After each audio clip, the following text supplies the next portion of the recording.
Hola a todos, bienvenidos a este nuevo episodio del podcast El Bar. Aquí me acompaña Valentina Grisales Betancourt. Ella es bióloga y súper experta en los murciélagos, que son una especie que está muy mal entendida, que tiene muchos mitos alrededor y que tal vez justamente no entendemos del todo y empieza a generar muchas dinámicas extrañas. Entonces vamos a hablar no solamente de ellos, sino de muchas cosas que nos van a ayudar a entender nuestra relación con este planeta, con otros seres vivos no humanos que a veces es tan difícil de pronto de entender ahorita en la sociedad y que justamente en este podcast tratamos de abarcar para vivir una vida pues más integral y más consciente con esto. Recuerden que si les gusta, que si les parece interesante, para que lo compartan, se suscriban al canal y le cuenten a sus amigos pues para que sigan conversando de estas cosas. Entonces vamos a saludarla y que ella nos cuente un poquito más de ese recorrido. Hola, Vale, ¿cómo estás? Hola, gracias por invitarme a este espacio tan maravilloso, por crearlo y a todos los que nos dan la generosidad para echarlo. Yo soy Valentina Grisales Betancourt, como dije, soy bióloga y soy la biodiversidad. Pero ante todo, o sea, antes de ser esas cosas, soy un animal de monte. A veces me gusta bajar a coquetear con el mar, pero sobre todo soy animal de monte y siempre me gusta hacerme ese recordatorio de que yo también soy un animal que está en el mismo planeta compartido con otros y por esa misma razón pues procuro siempre tener relaciones amables y amorosas con todos esos otros animales. Genial, eso que dices me encanta y de hecho justamente fue de las razones por las que coincidimos, que fue por una amiga en común, Chris, que por cierto les recomiendo para que vayan y escuchen el episodio, que es muy bueno, como que buscando en esa misma dinámica personal de cómo vivo una mejor vida en este planeta. Algo que es muy importante es entendernos así como tú dices, como un animal más. Entonces, antes de meternos con los murciélagos o tal, quisiera que nos contaras por qué los murciélagos, o sea, qué hizo que Valen dijera, uy, yo quiero meterme con esta especie que para muchos es la peor cosa que existe en el planeta Tierra, para otros es como, pues como una ratica que vuela.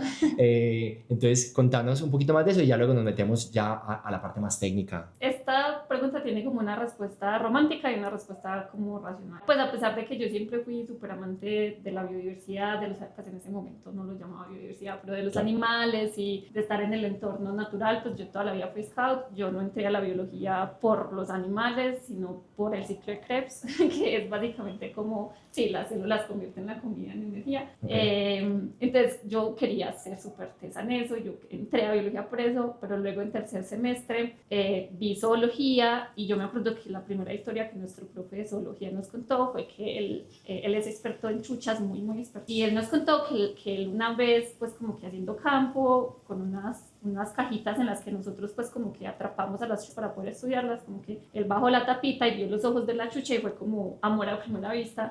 Y como que obviamente yo lo entendía, pero como que sí, nunca lo había sentido. Y luego en ese mismo semestre fuimos al Golfo de Morrosquillo y fuimos nuestra primera como vez de poner redes de niebla, que es como la forma en la que nos capturamos a los murciélagos, que es una red súper delgadita que ponemos en el bosque de noche, ellos van volando y quedan ahí atrapados y nosotros los cogemos. Obviamente todo eso es como súper delicado y como sí, procurando toda la integridad de cada espécimen. Pues me pasó exactamente lo mismo, como que cayó el primer murciélago y yo fui, lo cogí, él me miró, yo lo miré.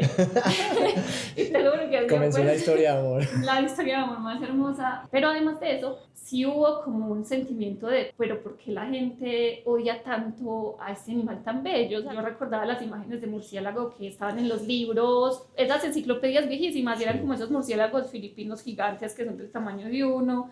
Y en cambio estos murciélagos de acá de Colombia, que son muchos y miden de este tamaño, blancos, tienen chupos en la sala, o sea, como que son la cosa más tierna. Pero además también porque los murciélagos son especies muy crípticas, como que tú puedes ver tener al frente 3 especies de murciélagos y no vas a saber que son 3 diferentes, pues porque ellos no necesitan diferenciarse tanto como las aves. O sea, tú sabes que una especie de ave es esa porque tiene la pluma negra y luego sabes que la otra es la otra porque tiene la pluma azul. En cambio los murciélagos no, o sea, son diferentes especies, pero se ven idénticos morfológicamente.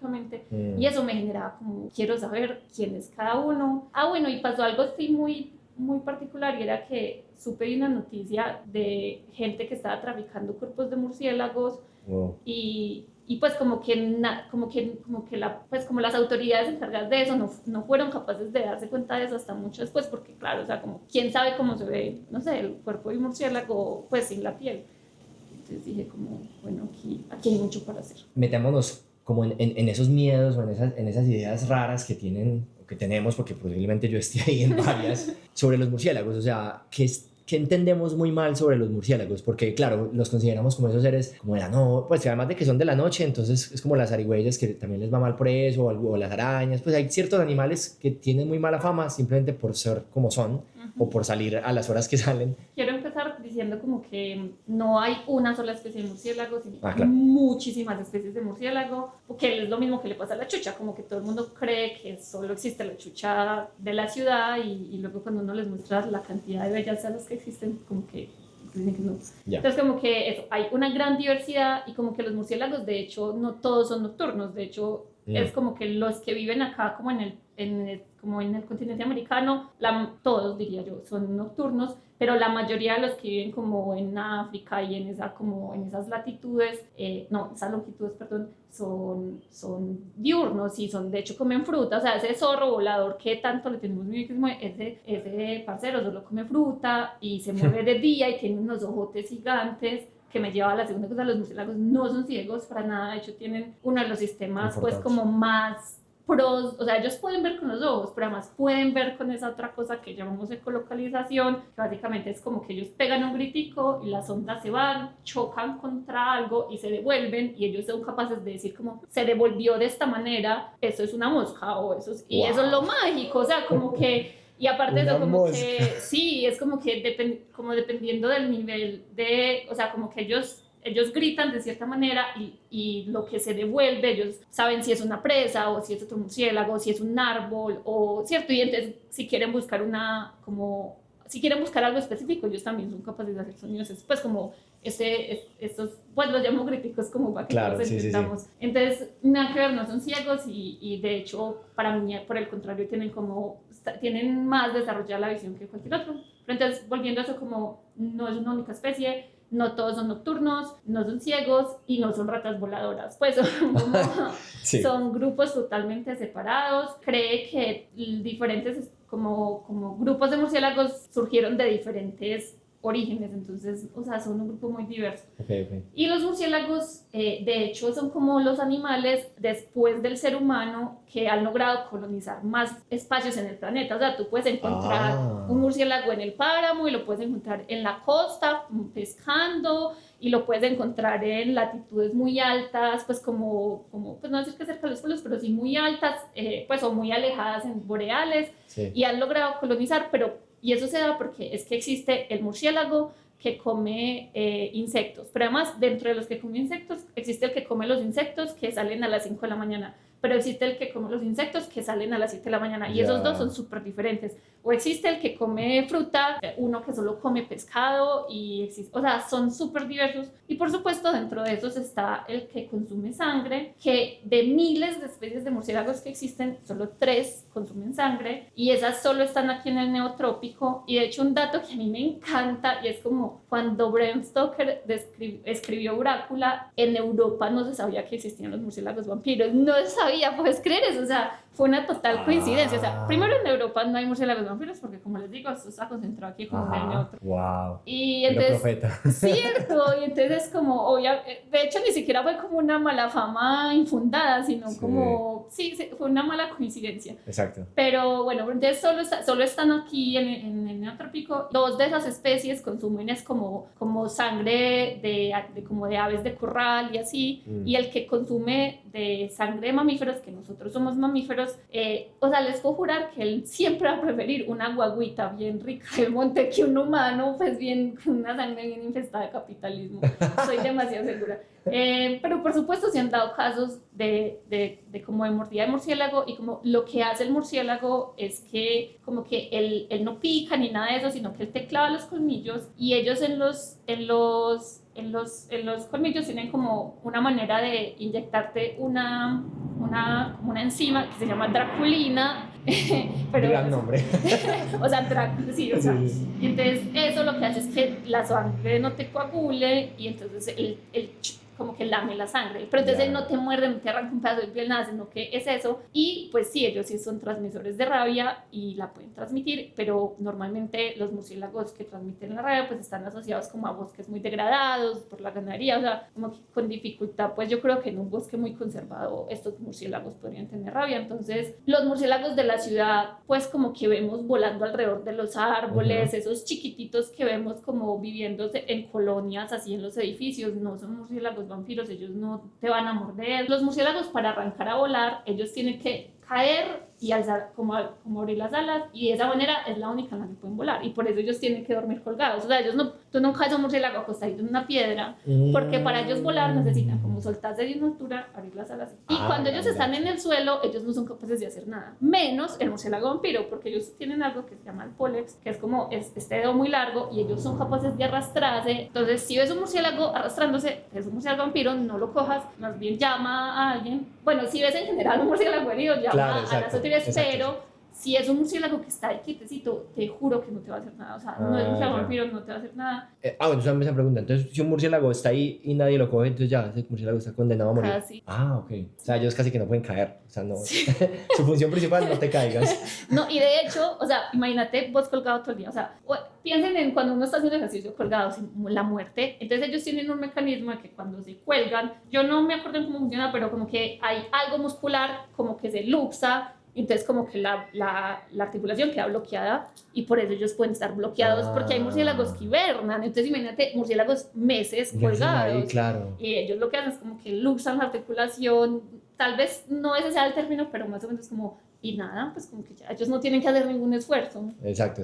Ahorita mencionaste que los vemos en las ciudades, que es bueno que sepamos también de la dinámica de los murciélagos en las ciudades, o de pronto por qué también a veces hay tantos. Porque uno a veces, no sé, en las noches sí ve como que hay cositas por ahí volando, de pronto es que hay algunos que se han adaptado mejor, y como que es bueno que tengamos en cuenta pues como sobre los murciélagos en las ciudades. Los animales también buscan como obtener los recursos de manera sencilla, entonces claro, pues todos los animales, incluso los humanos, los otros también. Entonces como que la ciudad, para ciertas especies como el zorro perro, como la chucha, como los murciélagos, es un lugar donde se conglomera pues como recursos que ellos quieren, como por ejemplo, sin mucho esfuerzo. Entonces, sí, mucho esfuerzo, pero a un gran costo, que es el peligro pues de habitar las ciudades. Sí, exacto. Pero sí, por ejemplo, entonces los murciélagos que comen frutas, o sea, piensen en la avenida Las Vegas, que está llena de árboles de mango, pues ahí eso es un manjar para los murciélagos. O piensen, por ejemplo, como por allá por la estación San Antonio, esos árboles donde mantienen periquitos, que también son como pipiaderos de animales. O sea, como que las ciudades también tienen, las ciudades como Medellín, que se permiten espacios como verdes, pues son como el sumidero de recursos para muchas especies. O por ejemplo la pera de agua, que es este árbol precioso que es como que uno va caminando y hay puros pelitos rosados en el piso, que es súper precioso. Ese le encanta a una especie de murciélago que no es frugívoro, sino que es nectarívoro, y cuando ese árbol está pues florecido, se ven un montón ahí. Entonces eso, como que uno ve en Medellín muchas especies de murciélagos frugívoros por esa razón, porque nuestra ciudad pues en términos de paisaje tiene muchos árboles, como aprovechables en ese sentido. Y por otro lado también las luces amarillas atraen mucho insecto, y pues imagínate pues siendo un murciélago insectívoro, esos que son los más chiquitos, o sea, esos son de este tamaño, y un murciélago insectívoro se puede comer su peso en insectos cada noche. Pero ellos lo único que están haciendo ahí es lo que hacemos todos los animales, o sea, esa es la única cosa que hacemos todos los animales que habitan en la tierra todos los días, y es comer. Ellos lo único que, o sea, cuando tú ves a un murciélago en la noche moviéndose, está haciendo la única cosa que compartimos todos, no te va a hacer nada. Y en el día, de hecho he visto mucho que últimamente en el día ellos se, pues como que duermen y se parchan, y muchas de las especies que hay acá lo que hacen es que quiebran hojas y viven así dentro de las hojitas, pues en árboles, como que son súper lindos. Y de hecho últimamente varios amigos me han mandado, porque esto es lo más divertido de ser como la niña de los murciélagos entre mis amigos. Todos los días me mandan como, hola, mira este murciélago, hola, ¿qué es esto? Claro. Hola, un murciélago mordió en la vaca de mi papá, hola. O sea, como que si algo he hecho en la vida fue haber elegido ser la niña de los murciélagos, porque como que todo el tiempo me está mandando cosas. Volviendo a la pregunta que me decías, como que tenemos que tener en cuenta para cohabitar las ciudades con los murciélagos, es como eso, entender que es que las ciudades son un ecosistema más, que cohabitamos con otras especies, y si de pronto le queda muy duro pensar como no, es que no soy capaz, en serio los odio mucho, piense que ellos se comen su peso en mosquitos cada noche. O sea, imagínense si ellos no estuvieran, cuántos mosquitos habría y qué insoportable. O sea, no hay nada más insoportable que los mosquitos. Entonces, Exacto. o sea, creo que es una muy buena manera de querer a los murciélagos. Sí, justamente ahí hablamos un poquito como de pronto cómo puede afectar o cómo ha afectado más bien nuestra presencia a este tipo de especies. Y yo creo que ahí nos podemos ir también un poquito más general, no solamente de los mismos murciélagos, pero aprovechando pues que tú sabes mucho, pero sino en general quisiera que nos compartas un poco cómo ha sido o qué impacto han tenido justamente algunas de las acciones que hemos tenido, las poblaciones de este tipo de animales y eso que está generando, digo, no sé, en los ecosistemas, eso que está causando, porque siempre escuchamos que tal especie está en peligro de extinción o vemos algún problema con eso, pero como que a veces nos desentendemos, como es una historia más, pero sí, quisiera que nos contaras un poco de entonces cuáles son los impactos que se están generando ahorita, sobre todo, digamos, este tipo de animales, pero digamos a nivel general, sobre todo también por la importancia que ellos pueden tener en un ecosistema, por ejemplo. Sí, pues como hay algo muy triste con los murciélagos, o sea, los murciélagos son muy diversos y al ser tan poco carismáticos, en mi mundo yo sé que hay gente estudiando los murciélagos, pero no quiero decir que son pues así cantidades y como que la información que tenemos sobre los murciélagos, o sea, como entender que si un murciélago deja de estar en un bosque, o sea, como que yo te podría decir, los murciélagos los consideramos como sembradores de bosque, porque entonces ellos se comen la fruta y luego vuelan y defecan y eso cae, entonces se cree pues que ellos ayudan a sembrar los bosques, también esto de control de plagas, también polinizar plantas, o sea, como varias cosas. Y entonces uno podría decir, como si ellos no están, esto se verá afectado. Hay un ejemplo muy claro que me encantaría como tener este ejemplo para cada especie de murciélago y de animal. Y es como si, pues como que el tequila viene del ágave y el ágave es una planta que la poliniza un murciélago específico, o sea, no es como los murciélagos, es como un murciélago porque es un murciélago frugívoro y los murciélagos frugívoros son como los colibríes que tienen como la trompita muy larga porque se tienen que meter como en las plantas para pues poder como tomar el néctar. Entonces es un murciélago que tiene como la medida exacta de cabeza para meterse en la planta, en la flor del ágave y poder polinizarlo. Y pues hicieron pero entonces eso es muy evidente, o sea, Exacto. es como una relación muy evidente y pues obviamente en México hay mucho interés por el ágave, pues es cierto. Como Y en general. Hicieron un estudio sobre si quitas a los murciélagos como de la producción de ágave, básicamente sería imposible producir tequila, o sea, económicamente porque tocaría como polinizar manualmente el ágave, sería imposible, o pues como que solo los ricos y extravagantes lo tomarían, igual no sería algo raro, pero entonces eso, como que ese ejemplo es muy disidente y es como que ahí mostró incluso cómo afectaba una economía, pero lamentablemente ese es un ejemplo excepcional de un caso en particular que afortunadamente teníamos mucha información, porque aparte la empresa privada se vinculó y de hecho pues en México hay como, o sea, como el gremio agavero, no sé cómo se llama eso, tequilero, pues tienen, o sea, como que trabajan por la conservación de los murciélagos, o sea, es como muy bacano. Esas conversaciones, esas relaciones que se pueden generar. Pero entonces, como que entonces, eso, como que ese es como un ejemplo, pero no tenemos eso para todos los murciélagos y de hecho no tenemos eso para casi ningún murciélago. Digamos que nosotros a las especies las clasificamos en algo que se llama la lista roja. Y es como, sí, como dependiendo del estado de las poblaciones, de si están aumentando, de si están disminuyendo, bueno, hay un montón de criterios y como que los expertos de cada grupo dicen como esta especie debería estar, entonces está pues como extinta, es como la más grave, luego está extinta en estado silvestre, luego está críticamente amenazada, vulnerable, casi amenazada, preocupación menor, no me acuerdo cuál es la otra, y datos deficientes. Entonces como que nosotros vamos, eso me parece bueno y a veces no, vamos como como que decimos cada especie está en qué categoría y por ejemplo, claro, la poquita plata que hay para conservación, porque o sea, es muy poquita en comparación a lo que necesitamos, pues está dedicada a los que están en peligro crítico, en peligro y que además son carismáticos. Entonces, los murciélagos no caen en ningún...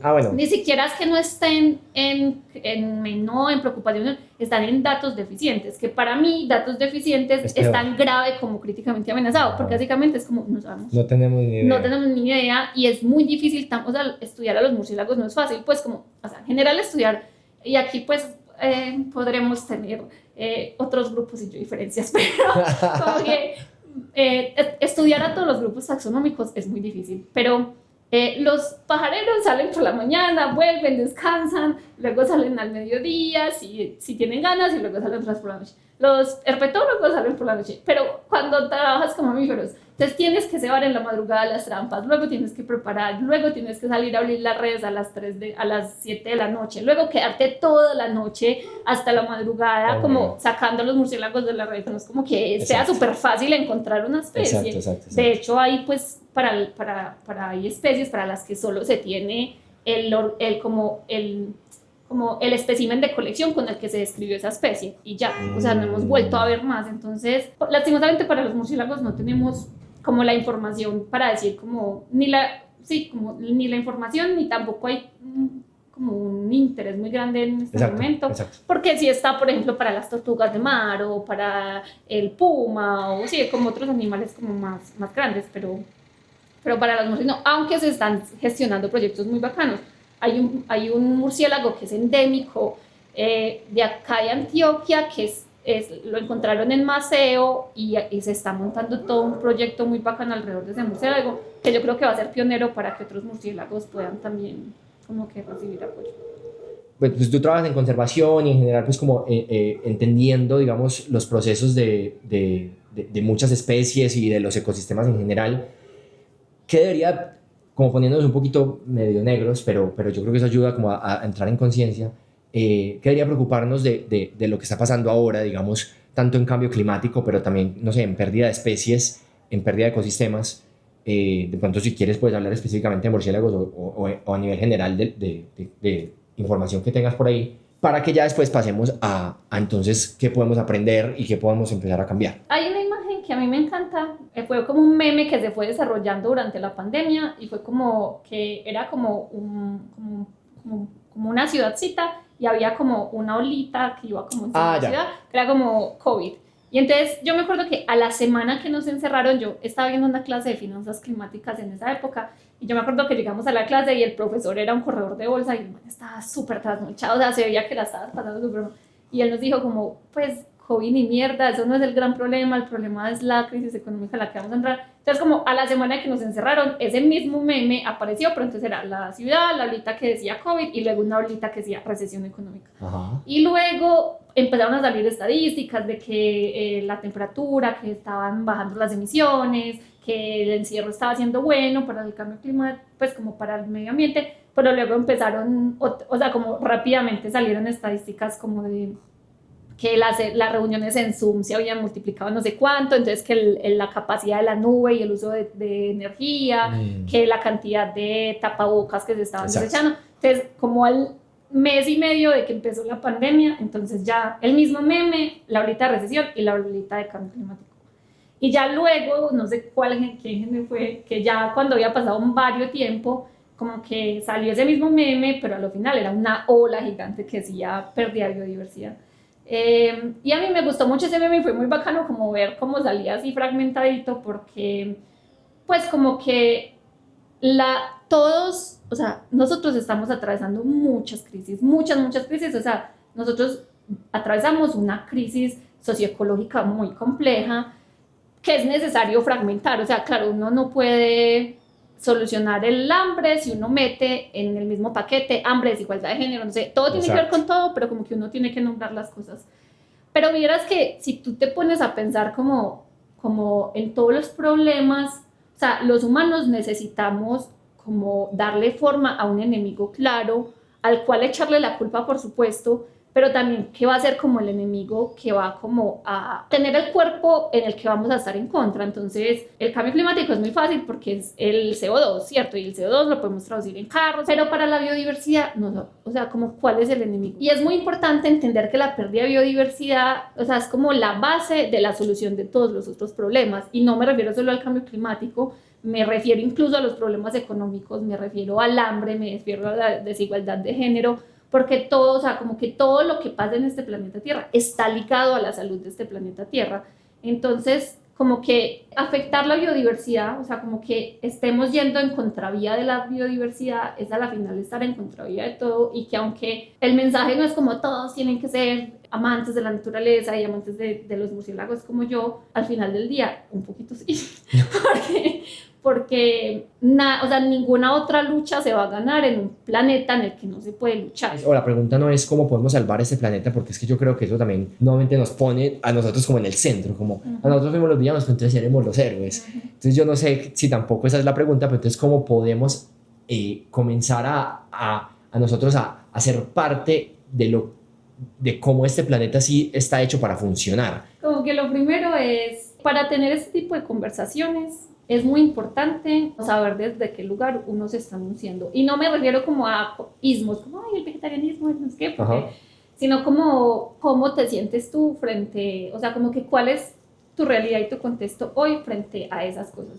Y sobre todo me parece muy importante definir uno como desde qué posición en la esperanza se está anunciando para tener este tipo de conversaciones. Porque es un caso perdido, pues como conversar este tipo de cosas y lo que piensas es como los humanos somos lo peor, y, o sea, nunca es un caso perdido conversar, eso no es lo que quieres decir, pero como que a veces sí es como... Es mucho como más que difícil, si tú ya llegaste, o sea, si tu posición de enunciamiento es como los humanos somos lo peor, ojalá nos extingamos, no, que nos muramos, es como, bueno, como que no sé... No hay mucho que hacer. Sí, o sea, como que la conversación va a llegar hasta como, vení, tratemos de desarmar esto, o sea, antes de cualquier hablar otra cosa, desarmemos esto. Es que básicamente la esperanza no es como el pensamiento del todo va a ir bien, ni el pues sí, como, y mucho menos pues obviamente el pensamiento del todo va a ir mal, porque esas ambas posturas básicamente lo que hacen es decirte como, pues hagas lo que hagas, ya se sabe lo que va a pasar, entonces no hagas nada. La esperanza es más bien como el reconocimiento de que el futuro es incierto,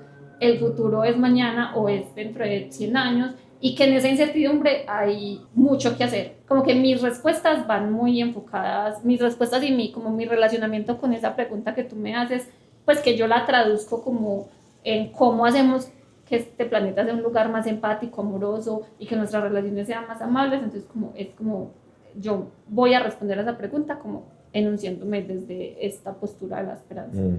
Eso es lo primero. Lo segundo es, porque algo sea una causa perdida, no significa que no sea lo correcto. O sea, como que si ya, o sea, y por eso decía que mi relación con la esperanza es ambivalente, porque aunque yo reconozco la incertidumbre y quiero no me quiero quedar quieta en esa incertidumbre, pues obviamente vivimos en una realidad muy desgarradora, como que insiste en su brutalidad, que como que hace sentir que sí, que no hay espacio para el florecimiento de la vida, y uno muchas veces se ve atrapado por eso, que no es mentira tampoco. Entonces, pero porque esa sea la realidad, pues no significa que cuidar deje de ser lo correcto es cuidar a mí, al entorno, a los demás. Entonces como que puede que yo diga cosas que van a sonar muy románticas, pero son cero románticas, son lo que yo siento que es lo correcto,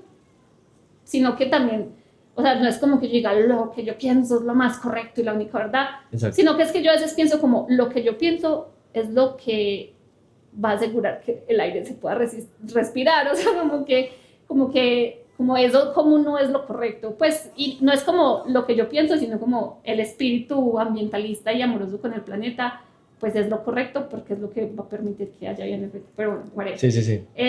Como que eso, entonces como que porque una causa se sienta perdida no significa que luchar por esa causa deje de ser lo correcto. Y la tercera es retomar lo que dije al principio, y es en serio muy importante que tenemos que hacer un ejercicio consciente de recordarnos que nosotros hacemos parte de la naturaleza. Y tú lo dijiste ahorita, como esta nueva tendencia de voy a irme a encontrar con la naturaleza, voy a ir a desconectarme en la naturaleza. Es como no, o sea, la naturaleza está en su nevera todos los días cuando usted la abre. O sea, la biodiversidad no son los murciélagos únicamente, la biodiversidad es que usted pueda tener tomate, cebolla, guanábana, piña en su casa. O sea, la biodiversidad está en su casa, la biodiversidad también está en la soberanía hídrica, en la soberanía alimenticia. Entonces, como que es muy importante que nos hagamos ese recordatorio amoroso todo el día, como de yo soy un animal, yo hago o sea, como, y el planeta quiere que yo exista también, o sea, es que yo no, o sea, como esta postura en la que yo caigo mucho a veces en los humanos, somos lo peor, como que se los juro que yo he podido hacer más cuando siento que el planeta quiere que yo esté acá, no como una superheroína ni como nada, sino como, así como quiere que la chucha esté, quiere que yo esté. Sí. Entonces, bueno, entendiendo como esas tres posturas, lo primero que yo diría para eso, para tener como una, sí, como una, como tú lo decías, como permitir que en este planeta se pueda la vida, que este planeta pueda sostener la vida. Lo primero es mantener el pensamiento crítico, porque es que este planeta es un planeta en evolución y las dinámicas, y especialmente las de los humanos, están en evolución. Entonces, como que, no sé, hace 2 décadas estábamos hablando sobre el pitillo de plástico y entonces llegamos hace una década al pitillo de papel, pero hace una década sabemos que el pitillo de papel no es mejor que el pitillo de plástico. Y desde hace 50 décadas sabemos que el humano, pues desde el inicio de los tiempos, sabemos que el humano perfectamente puede usar la boca para tomar sin utilizar un pitillo. Entonces, como que, o sea, ¿por qué el pensamiento crítico paró en el pitillo de papel? Es como, no tiene sentido. Y es como, para vivir, o sea, el león no la tiene fácil, la chucha no la tiene fácil, pues como que el olinguito no la tiene fácil, como que la vida no es fácil. Y precisamente mucho de la razón por la que los humanos somos tan incompatibles con la naturaleza es que pues hemos atrofiado nuestros cuerpos, los queremos quietos, los queremos cómodos o como que no queremos la suciedad. Entonces hemos diseñado como un montón de cosas pues que nos hacen ir en contravía con el planeta, pero entonces para vivir, o sea, para regresar a vivir como en amabilidad con el planeta es muy importante que hagamos renuncias y que identifiquemos esas cosas como la bolsa de papel, chao. Pues de aquí por dar los ejemplos más fáciles, pues, pero hay uno, por ejemplo, es como ustedes, yo no sé si esta palabra se puede decir, tú sí, es como ustedes se han dado cuenta que nosotros vaciamos nuestra mierda con agua potable, o sea, es como que el pensamiento crítico sobre la relación con el planeta tiene unos lugares muy cómodos y unos lugares como muy de tendencia. Entonces lo primero que quiero decir es como hay que ser capaces de obligar el pensamiento y a veces desde el contexto de vida en el que uno está, incluso si yo sé que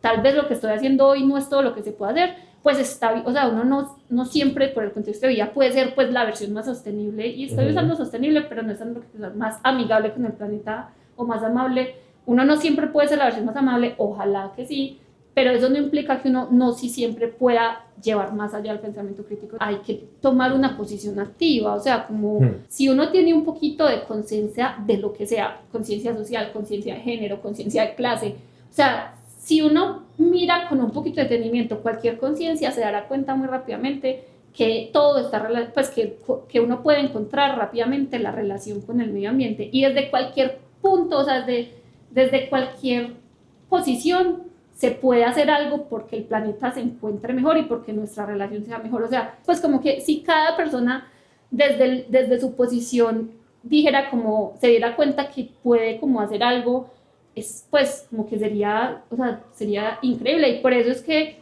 yo amo hablarle a los biólogos, yo amo hablar con mis amigos biólogos y como ingenieros ambientales y forestales de estos temas, pero lo que yo más disfruto hacer en la Escuela de la Biodiversidad, que ya voy a pasar a eso, lo que yo más disfruto de la Escuela de la Biodiversidad es cuando puedo hablar con gente que no ha tenido como experiencia académica con la biodiversidad, porque es que yo necesito que la mamá le enseñe al niño desde chiquito que es que el agua que él se está tomando no viene de la canilla, o sea, como vivir en armonía con la naturaleza. No sé por qué siempre se ve como unas decisiones radicales, como que me requieren demasiado esfuerzo. Desde mi posición, que lo he podido hacer, es como con otras amigas que desde otras posturas, y de hecho con muchas que piensan igual a mí, muchas que piensan diferente, creamos algo que se llama la Escuela de la Biodiversidad, que nació por los murciélagos, nació en pandemia, porque nos dimos cuenta que le estaban haciendo mucha mala propaganda a los murciélagos, pues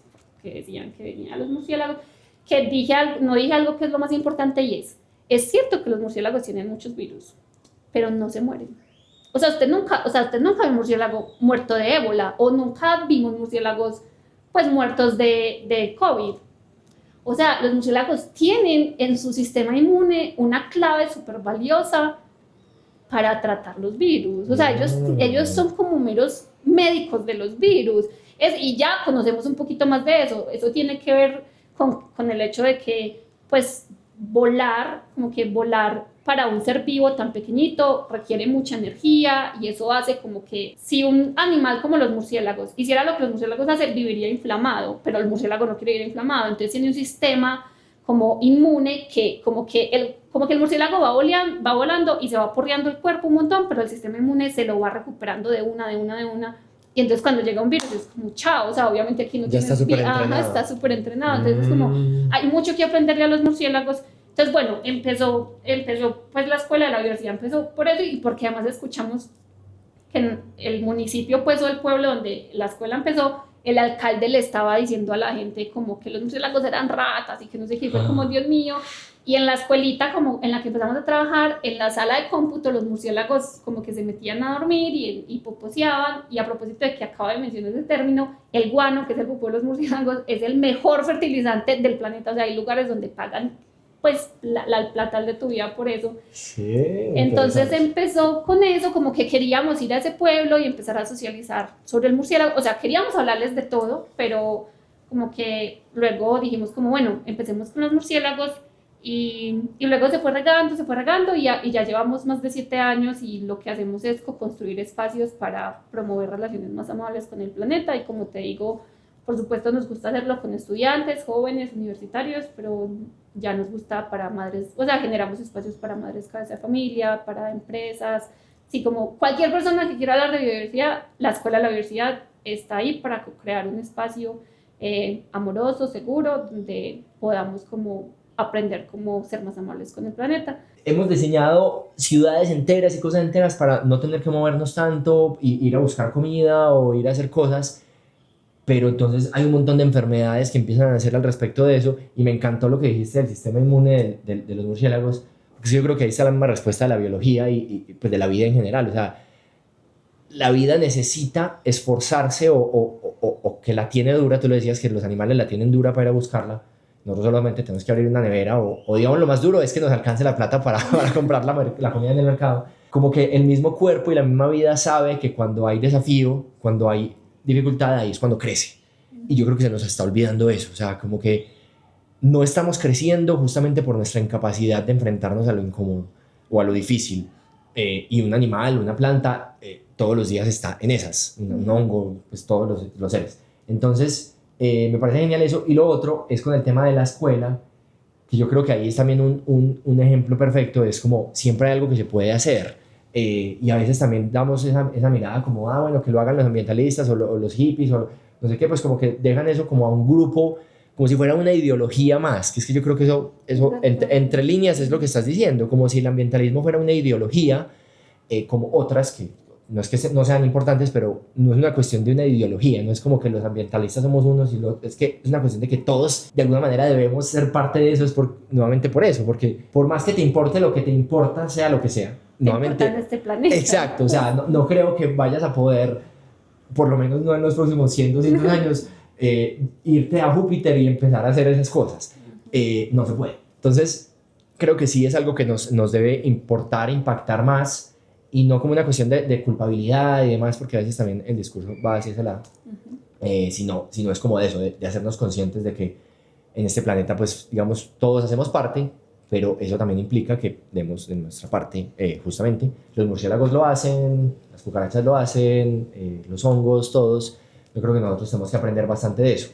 Como para finalizar, una idea, ¿qué tienen los murciélagos para enseñarnos sobre cómo vivir bien? Nunca me habían hecho esa pregunta, y de una me vino como lo que quería decir a la mente, porque es como, va a ser, pues creo yo que va a ser una especial, pero quiero tomar como ejemplo a el murciélago vampiro, al que consume sangre de mamíferos, que es el más común, que se llama Desmodus rotundus, que es que además ese nombre que le pusieron cero colaborador. Lo que quiero decir que tenemos que aprender los murciélagos es la ternura. O sea, yo creo que la ternura es como un gran acto radical para habitar este mundo, porque la ternura siempre trae consigo la empatía, y repele la indiferencia. Entonces yo creo que esa es como la dupla necesaria que excluye a la cosa más innecesaria que es la indiferencia. Y los murciélagos, de todas las cosas maravillosas que me han dado, o sea, como que es un constante shot de ternura, como que nunca dejo de estar, o sea, ahorita mismo me siento como conmovida, y cuando estaba en campo buscando murciélagos me pasaba, y cada que vuelvo a murciélagos. Entonces, lo que quiero contarles es que los murciélagos vampiro salen a buscar por la noche sus cositas, bla, bla, bla. Y pues los que no es como que, si no están cerquita de, o sea, como que no todos encuentran comida todos los días. Exacto. Y entonces los murciélagos vampiros duermen como en colonias, en cuevitas y así, y como que ya después de buscar su comidita ellos vuelven y se cuelgan. Y entonces ellos conversan entre ellos. Y, Sí, ¿qué comiste hoy? ajá, y entonces hay unos que dicen como, ay, marica, no, hoy no comí. Y entonces como que el otro le dice, no comió, no, esto es imposible. Y vomita encima de él para que el otro coma de ese vómito. Wow. Eso fue muy triste cuando lo descubrieron, porque hubo gente que lo empezó a usar como coñan a los murciélagos y les echaban veneno, entonces los murciélagos iban, y pues cuando habían otros de la colonia. Ay, no. Entonces me parece muy duro, porque es como, eso es lo que, la ternura, o sea, como lo que quiero hablar de esas dos cosas es, primero, como la ternura de poder acompañar al otro, y como el mundo es muy duro, pero también es bello, o sea, el mundo es brutalmente hermoso, así como duro. Y también es como, pero la ternura necesita dureza, o sea, la ternura, porque la ternura la pueden corromper muy fácil. Entonces a mí eso me da los murciélagos pues porque no hay nada más lindo. Busquen un video de una mamá murciélaga cargando al murciélago, pero ya por ahí con 3 semanas de nacido. Es como, Dios mío, ¿cómo es esto posible? Entonces es como, sean tiernos, seamos muy tiernos, o sea, como que esa sea nuestra primera línea frente a tanta indiferencia con respecto a la vida en este planeta. Pero es eso, una primera línea, pues o sea, la ternura tiene que ser una primera línea, y la primera línea pues no va abrazando a todo el mundo, ni va no sé qué. Entonces eso creo que hay que aprenderle a los murciélagos. Es algo que no había como considerado, digamos, a nivel personal, pues yo creo que me parece fundamental, porque es que yo creo que no hay nada que uno, pues ya que lo pongo a pensar así en la cabeza, eso es lo que hace que cuidemos cosas.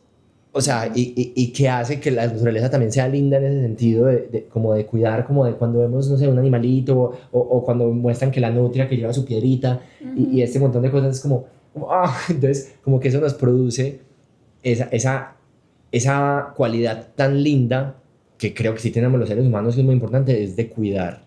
Entonces me parece fundamental. Y todo, o sea, y no hay nada más rico que abrirse a la o sea, porque hay gente que dice como, ay, no, a mí me da mucha ternura a los perros, pero hay un murciélago, no. Pero, o sea, como que es como cuando uno se vuelve vegetariano, que se da cuenta como la cantidad de comida que hay, que no es la carne. Eso mismo pasa con la ternura, o sea, si tú te abres a que hay ternura en todas partes, o sea, te das cuenta de un montón de cosas maravillosas. Sí. Entonces, Sí, uno empieza a detallar más, se vuelve más sensible. Y creo que es bien importante en un mundo también en el que de pronto tiende a desensibilizarse por casi todo, la indiferencia la estabas hablando. Creo que es muy importante que nos empecemos a sensibilizar más en todos los sentidos. Sí, aparte es que yo, o sea, yo soy bióloga, y por supuesto como que me gusta explicar las cosas de manera muy técnica, pero no sé, pensar en un líquen o en la asociación de las raíces de las plantas con las bacterias. O sea, claro, se puede explicar de muchas formas, pero hay ternura, tiene que haber. Pues como esas cosas son maravillosas, no se crean sin ternura. Exacto. Como que la naturaleza en sus cosas más simples, incluso de cómo, porque yo no me daba cuenta que las plantas, por ejemplo, sin hongos, no serían casi nada. O sea, no podrían hacer muchas cosas de las que hacen, u otros animales por otro. Entonces, eso me parece también brutal. Que la naturaleza existe eso, y me parece genial. Vale, espectacular. Yo creo que eso pues lo bacano de estas conversaciones es que abren muchas puertas, muchos caminos, y yo siempre hago la invitación a que se generen más estas conversaciones. Entonces, si le quieren preguntar y enviarle fotos y cositas de murciélagos, les voy a dar el contacto, porque ella siempre va a estar muy dispuesta también a eso. Pero también en general para que sigamos aprendiendo y descubriendo. Una preguntita final, ya esto es como más personal. ¿Qué haces tú o qué tratas de hacer tú todos los días para cuidar más de ti? Mirar para arriba. Wow. Esto fue algo que me di cuenta hace un tiempo, y te lo juro que cada que se lo puedo decir a alguien se lo digo. Y fue que yo una vez me di cuenta que yo había pasado, o sea, que yo podía pasar 2, 3 días sin ver el cielo. O sea, sin ver una nube, con todo lo bonito que hay para contemplar, con todo el juego de colores, y luego además se te atraviesa un gallinazo de repente, o pues como una paloma, pues, y quiero decir eso específicamente, pero a veces se te pueden atravesar otros animales pues, que son considerados más bonitos, pero con el gallinazo yo ya estoy lo suficientemente extasiada, y es como, pues como me aseguro, o sea, como que trato de hacerlo constantemente, varias veces al día, hacerlo cuando está empezando el día, cuando está terminando, pero al menos una vez, y recordarme como ponerme en perspectiva, como en perspectiva de grandeza y de pequeñitud, como que miro hacia el cielo y digo como, pucha, somos un punto pálido en la mitad de la nada, somos insignificantes, pero también digo, como somos el único planeta en el que se sabe que hay vida, y yo soy una de esas formas de vida en las cuales este planeta quiso hablar, y eso me cuida, pues me cuida mi salud mental, me hace, pues mi cuerpo se siente parte, eso hace que yo quiera cuidar mi cuerpo, los cuerpos de las otras especies, y nada, pues nada más mirar un pájaro, o sea, ver cómo actúa un pájaro es como... Eso hago. Eso me parece genial porque nuevamente va a eso, a volvernos más sensibles con un mundo que tiende de pronto a lo contrario, y que estamos más pendientes mirando hacia abajo, hacia pantallas, que además incluso yo lo miro hasta en la parte más física, o sea, yo creo que el solo hecho de hacer esto, ya nuestro cuello es como, oh, gracias, porque claro, está pesando la cabeza, todo el tiempo bajando los hombros, entonces tenemos la oportunidad de abrir. Yo incluso había escuchado esa cosa, solo el hecho de abrir el pecho, como que le dice a nuestro cuerpo como que reciba, como que se abre. Entonces yo creo que incluso con ese solo hecho de abrir, además de que podemos hacerlo a animales, que creo que los cerdos no pueden mirar hacia arriba, entonces esa posibilidad de como, pues lo podemos mirar y como que wow. Y eso me hace pensar en esta película, no sé si la viste, de Días Perfectos, Perfect Days, que él siempre sale de la casa, me encanta porque él siempre sale de la casa y lo primero que mira es el cielo y sonríe. Entonces es como que wow. O sea, esas pequeñas cositas de la vida, y me encanta que lo digas, porque a veces pensamos que comer bien, que hacer ejercicio, no sé qué, pero también hay acciones muy simples que nos ayudan a conectarnos más con la tierra, con los otros seres. Sí, porque además hay días en los que no puedo hacer ejercicio, o sea, hay que tratar siempre de cuidarte de esa manera, pero hay días en los que no puedo hacer ejercicio, o no fui tan eficiente como quería, o no comí bien, y como que al final del día me empiezo como a juzgar un poquito a mí, como, ay, te fallaste hoy, no sé qué, pero luego miro al cielo y es como... Pues mañana será otro día, voy a respirar, me voy a permitir ese momento de calma, y bueno, mañana otra vez empiezo con todo. Otra oportunidad, exactamente. Bueno, genial, Valen. Esto yo creo que nuevamente eso abre muchos caminos, y me encanta que se vayan, digamos, como por tantas ramas, pero lo más importante es que nos demos cuenta de que al ser más conscientes de nuestra presencia en este planeta y de lo que podemos hacer, digamos, como...